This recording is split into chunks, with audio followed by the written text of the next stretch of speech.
Hi hello ನಮಸ್ತೆ ಎಲ್ಲರಿಗೂ welcome back to our YouTube channel.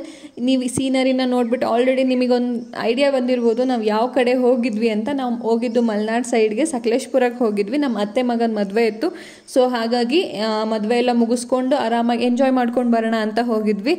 ಇದು ಒಂದು ವಾರದ ಹಿಂದೆನೇ ನಾನು ಅಪ್ಲೋಡ್ ಮಾಡಬೇಕಿತ್ತು, ಬಟ್ ಆದರೆ ಕಾರಣಾಂತರಗಳಿಂದ ಆಗಲಿಲ್ಲ. ಸೊ ಇವಾಗ ಅಪ್ಲೋಡ್ ಮಾಡ್ತಾ ಇದ್ದೀನಿ. ಅಪ್ಲೋಡ್ ಮಾಡಬೇಕಾದ್ರೂ ನಾನು ಕನ್ಫ್ಯೂಷನಲ್ಲೇ ಮಾಡ್ತಾ ಇದ್ದೀನಿ, ಬಿಕಾಸ್ ಕ್ಲಿಪ್ಪಿಂಗ್ಸ್ನ ಜಾಸ್ತಿ ತಗೊಳ್ಳೋದಕ್ಕೆ ಆಗಿಲ್ಲ.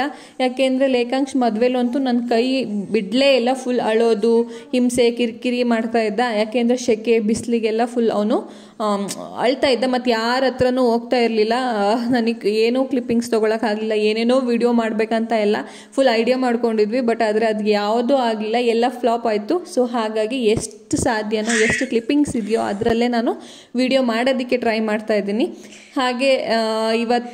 ಹಾಗೆ ಬೆಳಗ್ಗೆ ಲೇಖಾಂಶ್ ಕುಶಾನಿಯಲ್ಲಿ ಆಟ ಆಡ್ತಾ ಇದ್ಲು. ಇವನು ಹೋಗ್ಬಿಟ್ಟು ಅಲ್ಲಿ ಕುಶಾನಿನ ಆಟ ಆಡಿಸ್ತಾ ಇದ್ದ, ಸ್ವಲ್ಪ ಕೀಟ್ಲೆ ಮಾಡ್ತಾ ಇದ್ದ. ಹಾಗೆ ಇಲ್ಲಿ ಕುಶಾನಿ ಹತ್ರ ಎಲ್ಲ ಆಟ ಆಡ್ಕೊಂಡು ಆದಮೇಲೆ ಬಂದು ಇಲ್ಲಿ ಅಜ್ಜಿ ಏನೋ ಕೆಲಸ ಮಾಡ್ತಿದ್ರು. ಅಲ್ಲೂ ಅಜ್ಜಿಗೂ ಕೆಲಸ ಮಾಡಕ್ಕೆ ಬಿಡ್ತಿರ್ಲಿಲ್ಲ. ಆ ಕಾಳನ್ನೆಲ್ಲ ಇಟ್ಕೊಂಡು ಎಸೆಯೋದು ಅಥವಾ ಅಜ್ಜಿ ಇಟ್ಕೊಂಡಿದ್ದೆಲ್ಲ ಅವನು ಇಟ್ಕೊಂಡೇನೋ ಆಟ ಆಡೋದೆಲ್ಲ ಮಾಡ್ತಾ ಇದ್ದ. ಹಾಗೆ ಎಲ್ಲ ತಿಂಡಿ ಎಲ್ಲ ತಿನ್ಕೊಂಡು ಸ್ವಲ್ಪ ಟೌನ್ ಒಳಗೆ ಕೆಲಸ ಇತ್ತು. ಕೆಲಸ ಎಲ್ಲ ಮುಗಿಸ್ಕೊಂಡು ವಾಪಸ್ ನಾವು ಮನೆ ಕಡೆಗೆ ಅಂತ ಹೊರಟ್ವಿ. ಮನೆಗೆ ಬರುವಾಗ ಆಲ್ರೆಡಿ ಶಾಮಿಯಾನ ಎಲ್ಲ ಹಾಕ್ತಾ ಇದ್ರು. ಏನೇ ಆಗಲಿ ಹಳ್ಳಿ ಕಡೆ ಎಲ್ಲ ಶಾಮಿಯಾನ ಹಾಕಿದ ಮೇಲೆ ಒಂದು ಮದುವೆ ಮನೆ ಕಳೆ ಅಂತ ಬರೋದಲ್ವ, ನಮಗೂ ನೋಡಿ ಖುಷಿ ಆಗ್ತಾ ಇತ್ತು. ಹಾಗೆ ಮತ್ತೆ ಎಲ್ಲ ಏನು ಮದುವೆ ಮನೆ ಅಂದರೆ ಎಲ್ಲ ಜನ ಮಕ್ಕಳು ಎಲ್ಲ ಸೇರೋದು ಜಾಸ್ತಿ ಅಲ್ಲ, ಮಕ್ಕಳೆಲ್ಲ ಇದ್ರು. ಲೇಖಾಂಶು ಸಹ ಅವ್ರ ಜೊತೆ ಎಲ್ಲ ತುಂಬ ಚೆನ್ನಾಗಿ ಆಟ ಆಡ್ತಾ ಇದ್ದ.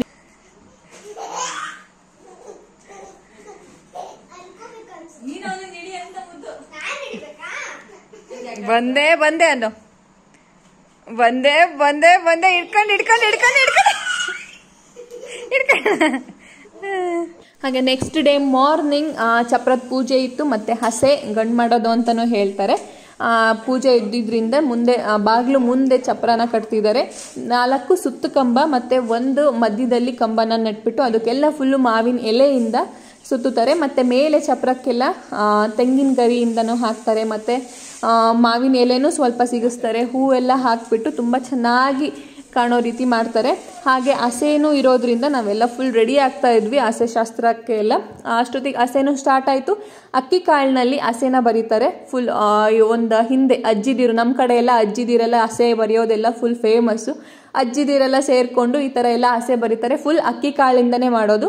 ಆಮೇಲೆ 2 ದೀಪ, ಮತ್ತು ಅದ್ರ ಮೇಲೆ ಬರೆದಿರೋದ್ರ ಮೇಲೆ ಹಸೆ ಮಣೆ ಅಂತ ಇರುತ್ತೆ ಮದುವೆ ಶಾಸ್ತ್ರಗಳಲ್ಲಿ.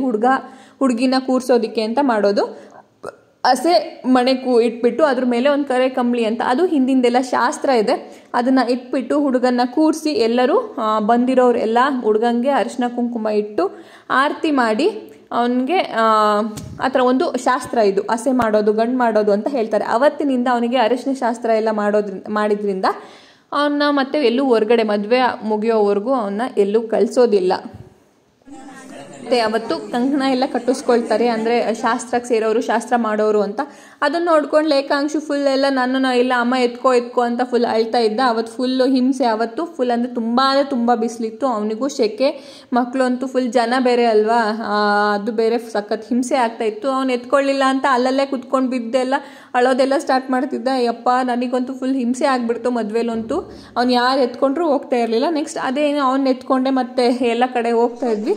ಹಾಗೆ ಸ್ವಲ್ಪ ಫೋಟೋ ಎಲ್ಲ ತಕ್ಕೊಳ್ಳೋಣ, ಸ್ವಲ್ಪ ವಿಡಿಯೋ ಮಾಡೋಣ, ರೀಲ್ಸ್ ಏನಾದರೂ ಮಾಡ್ಕೊಳ್ಳೋಣ ಅಂತ ಹೋದ್ವಿ. ಬಟ್ ಆದರೆ ಅದು ಫ್ಲಾಪ್ ಆಯಿತು.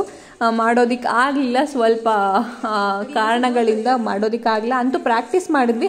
ನಿಮಗೆ ಯಾವ ಸಾಂಗ್ ಅಂತ ನಿಮಗೇನಾದರೂ ಗೊತ್ತಾದರೆ ಕಮೆಂಟ್ ಮಾಡಿ ಆಯಿತಾ. ಅದನ್ನ ರೈಟ್ ಆರ್ ರಾಂಗ್ ಅಂತ ನಾನು ಹೇಳ್ತೀನಿ. ಹಾಗೆ ಇದು ನನ್ನ ಔಟ್ಫಿಟ್ ಹೇಗಿದೆ. ಹಾಗೆ ರೀಲ್ಸ್ ಎಲ್ಲ ಮುಗಿಸ್ಕೊಂಡು ನಾವು ನೆಕ್ಸ್ಟ್ ರೆಡಿ ಆಗಿದ್ದೆ ಹಳದಿ ಶಾಸ್ತ್ರಕ್ಕೆ. ಹಾಗೆ ಫೋಟೋ ಸೆಷನ್ ನಡೀತಾ ಇತ್ತು. ಸ್ವಲ್ಪ ಫೋಟೋ ಎಲ್ಲ ತೆಗೆಸ್ಕೊಂಡು ನೆಕ್ಸ್ಟ್ ರಪ್ ಅಂತ ಹೋಗಿ ಹಳದಿ ಡ್ರೆಸ್ ಚೇಂಜ್ ಮಾಡಿ ಹಳದಿಗೆ ಅಂತ ರೆಡಿ ಆದ್ವಿ. ಅಲ್ಲಿ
ಹಾಗೆ ಸ್ವಲ್ಪ ರೀಲ್ಸ್ ಎಲ್ಲ ಮಾಡಿಕೊಂಡು ಸಂಜೆ ಆಗಿತ್ತು. ಸಂಜೆ ಎಲ್ಲ ಮದುವೆ ಮನೆಗೆ ತೊಗೊಂಡು ಹೋಗುವಂತಹದೆಲ್ಲ ಪ್ಯಾಕ್ ಮಾಡ್ತಾ ಇದ್ವಿ. ಹಾಗೆ ಪ್ಯಾಕಿಂಗ್ ಎಲ್ಲ ನಡೀತಾ ಇತ್ತು. ನೆಕ್ಸ್ಟ್ ಡೇ ಮಾರ್ನಿಂಗ್ ಮದುವೆ ಮನೆಗೆ ಹೊರಡೋದು. ಎಲ್ಲರೂ ತಿಂಡಿ ತಿನ್ಕೊಂಡು ಬೇಗ ಬೇಗ ರೆಡಿ ಆಗ್ತಾ ಇದ್ರು. ಯಾಕೆಂದರೆ ಇಲ್ಲಿಂದ ಕಲ್ಯಾಣ ಮಂಟಪ ಸ್ವಲ್ಪ ದೂರ ಇತ್ತು, ಒಂದು 2 hours ಜರ್ನಿ ಆಗುತ್ತೆ. ಸೊ ಹಾಗಾಗಿ ಸ್ವಲ್ಪ ಎಲ್ಲ ಬೇಗ ಹೊರಡೋಣ ಅಂತ ಎಲ್ಲ ಹೊರಡ್ತಾ ಇದ್ವಿ. ಹಾಗೆ ಅಲ್ಲಿ ದೇವಸ್ಥಾನ ಇತ್ತು. ದೇವಸ್ಥಾನಕ್ಕೆ ಒಂದು ಕೈ ಮುಗಿದ್ಬಿಟ್ಟು ಮಂಟಪಕ್ಕೆ ಬಂದ್ವಿ. ಅಲ್ಲಿ ಎಲ್ಲ ಹುಡುಗಿ ಮನೆಯವರು ಫುಲ್ ಎಲ್ಲ ಕಾಯ್ತಾ ಇದ್ರು ವೆಲ್ಕಮ್ ಮಾಡೋದಕ್ಕೋಸ್ಕರ. ನಾವು ಹೋಗಲ್ಲೆಲ್ಲ ನಿಂತ್ಕೊಂಡಾಗ ಫುಲ್ ಬ್ಯಾಂಡ್ ಎಲ್ಲ ಬಾರಿಸ್ತಾ ಇದ್ರು. ನೋಡೋದಕ್ಕೆ ತುಂಬ ಖುಷಿ ಆಗ್ತಾ ಇತ್ತು. ಹಾಗೆ ಅಲ್ಲಿ ಕೆಲವೊಂದು ಶಾಸ್ತ್ರಗಳಿತ್ತು. ಮದುವೆ ಮನೆ ಮಂಟಪದೊಳಗಡೆ ಹೋಗ್ಬೇಕಂತ ಅಂದರೆ ಕೆಲವೊಂದು ಶಾಸ್ತ್ರಗಳು ಮಾಡ್ತಾರೆ, ಅದನ್ನೆಲ್ಲ ಮಾಡಿಸ್ತಾ ಇದ್ರು ನಿಂತ್ಕೊಂಡು. ಅಲ್ಲಿ ಐನೋರು ಮಾಡಿಸ್ತಾ ಇದ್ರು. ಹಾಗೆ ಎಲ್ಲ ಹುಡುಗಂಗೆ ಫುಲ್ಲು ಹುಡುಗಿ ಮನೆ ಕಡೆಯವರೆಲ್ಲ ಹಾರ ಎಲ್ಲ ಹಾಕ್ಬಿಟ್ಟು ವಾರ್ಮ್ ವೆಲ್ಕಮ್ ಮಾಡ್ತಾರೆ. ಓ ಟಚ್ ಮೂಗು ಕಡೆ ಮಾಡಬೇಕದು. ಛತ್ರಿ ಛತ್ರಿ ಹೊಡಿ.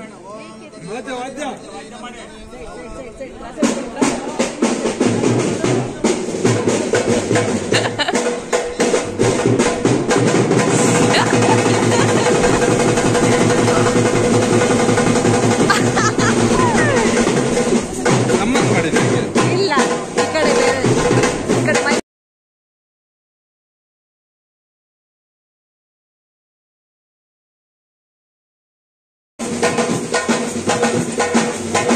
ಸರಿಯಾಗಿಲ್ಲ. ಹಾಗೆ ಮಂಟಪದೊಳಗಡೆ ಎಲ್ಲರನ್ನು ಕರ್ಕೊಂಡು ಹೋಗ್ತಾರೆ. ಮಗನ ಅಲ್ಲಿ ಸ್ಟೇಜ್ ಮೇಲೆ ಕೂರಿಸ್ಬಿಟ್ಟು ನಾವೆಲ್ಲ ಬಂದ್ವಿ. ಸ್ವಲ್ಪ ತಿಂಡಿ ಎಲ್ಲ ಮಾಡಿಕೊಂಡು ರೆಡಿ ಆಗೋಣ. ನೈಟ್ ರಿಸೆಪ್ಷನ್ ಇತ್ತು, ಹಾಗಾಗಿ ರೆಡಿ ಆಗೋಣ ಅಂತ ಆಗ್ತಾ ಇದ್ವಿ. ರೆಡಿ ಎಲ್ಲ ಆದಮೇಲೆ ನಮ್ಮದು ಸ್ವಲ್ಪ ಒಂದು ಡ್ಯಾನ್ಸ್ ಪರ್ಫಾರ್ಮೆನ್ಸ್ ಇತ್ತು. ಹೇಗಿತ್ತು ಅಂತ ನೋಡಿ.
ಫ್ಯಾಮಿಲಿ ಎಲ್ಲ ಸೇರಿಕೊಂಡು ಫುಲ್ ತಮಟೆ ಸೌಂಡ್ಗೆ ಫುಲ್ ಎಲ್ಲ ಜೋಶಲ್ಲಿ ಎಂಜಾಯ್ ಮಾಡಿದ್ವಿ.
ಹಾಗೆ ನೆಕ್ಸ್ಟ್ ಡೇ ಮುಹೂರ್ತ ಆಯಿತು, ಹುಡುಗಿ ನಮ್ಮ ಮನೆ ಕಡೆ ಸೇರ್ ಆಯಿತು. ಫುಲ್ಲು ತುಂಬ ಖುಷಿ ಆಗ್ತಾಯಿತ್ತು. ದಟ್ ಮೂಮೆಂಟ್ ತುಂಬ ಚೆನ್ನಾಗಿರುತ್ತೆ ಅಲ್ಲ. ಇನ್ನು ಹುಡುಗಿಗಂತೂ ಫುಲ್ ಮೆಮೊರಿಯಬಲ್ ಮೂಮೆಂಟ್ ಅದು. ಮರೆಯೋದಕ್ಕೆ ಆಗದೇ ಇರೋ ಅಂತಹ ತುಂಬ ಖುಷಿ ಅಂತ ಹೇಳ್ಬೋದು ಅವರಿಬ್ಬರಿಗೆ. ಆ್ಯಂಡ್ ಅವರು ನಮ್ಮ ಮನೆ ಕಡೆ, ನಮ್ಮ ಫ್ಯಾಮಿಲಿ ಕಡೆ ಸೇರ್ತಾ ಇದ್ದಾರೆ. ತುಂಬ ಖುಷಿ ಆಗ್ತಾಯಿದೆ. ಹಾಗೆ ಮದುಮಕ್ಳನ್ನ ಇಬ್ಬರೂ ಮನೆ ತುಂಬಿಸ್ಕೊಳ್ಳೋ ಶಾಸ್ತ್ರ ನಡೀತಾ ಇತ್ತು. ಮದುಮಕ್ಳಿಗೆ ಇಬ್ಬರಿಗೂ ಆರತಿ ಮಾಡಿ ಮತ್ತು ಮದುಮಗಳಿಗೆ ಬಾಗಿಲಲ್ಲಿ ಸೇರನ್ನ ಇಟ್ಬಿಟ್ಟು ಬಲಗಾಲಿಂದ ಆ ಸೇರನ್ನ ಒದ್ದು ಒಳ್ಳೆ ಮನಸ್ಸಿಂದ ಖುಷಿಯಾಗಿ ಮೆಟ್ಟಿದ ಮನೆಗೆ ಒಳ್ಳೇದಾಗಲಿ ಅನ್ನೋ ಅಂತ ಮನಸ್ಸಲ್ಲಿ ಇಟ್ಕೊಂಡು ಸೇರನ್ನ ಒದ್ಬಿಟ್ಟು ಬರ್ತಾಳೆ ಆ ಹೆಣ್ಣು. ಹಾಗೆ ತವರ ಮನೆ ಬಿಟ್ಟು ಒಂದು ಹೆಣ್ಣು ಗಂಡನ ಮನೆಗೆ ಬರ್ತಾರೆ. ಗಂಡ ಅವಳನ್ನ ತುಂಬ ಖುಷಿಯಾಗಿ ಸಂತೋಷದಿಂದ ಕಾಣೋದು ಗಂಡನ ಜವಾಬ್ದಾರಿ ಅಂತಲೇ ಹೇಳ್ಬೋದು. ಮತ್ತು ಅವತ್ತು ನೈಟ್ ಎಲ್ಲ ಫುಲ್ ಡ್ಯಾನ್ಸ್ ಅಂತ ಎಲ್ಲ ಮಾಡಿಕೊಂಡು ತುಂಬ ಖುಷಿಯಾಗಿದ್ವಿ.